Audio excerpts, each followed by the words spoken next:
প্রিয় দর্শক, আসসালামু আলাইকুম। আমি অনেক চিন্তা করে দেখলাম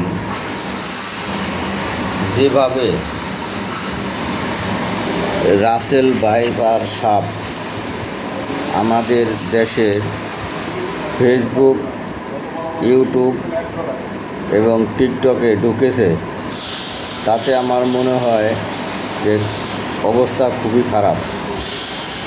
এই যে সাপ শুধু ফেসবুক, ইউটিউব এবং টিকটকে ঢুকেছে।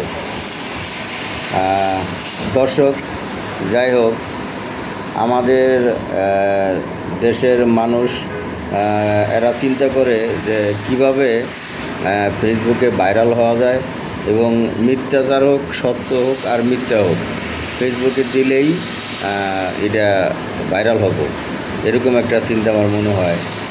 আসলে একটা জিনিস যত কঠিন তত আবার সহজ আমার মনে হয়।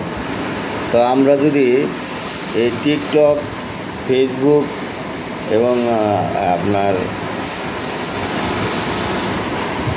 ফেসবুক এবং এই তিনটা জিনিসে যদি আমরা শুধু সাপের যে টিকা আছে, ইঞ্জেকশন, এই টিকাগুলি এই তিনটা জায়গায় পোস্ট করে দিলে আমার মনে হয় একটা সাপও আর থাকবে না।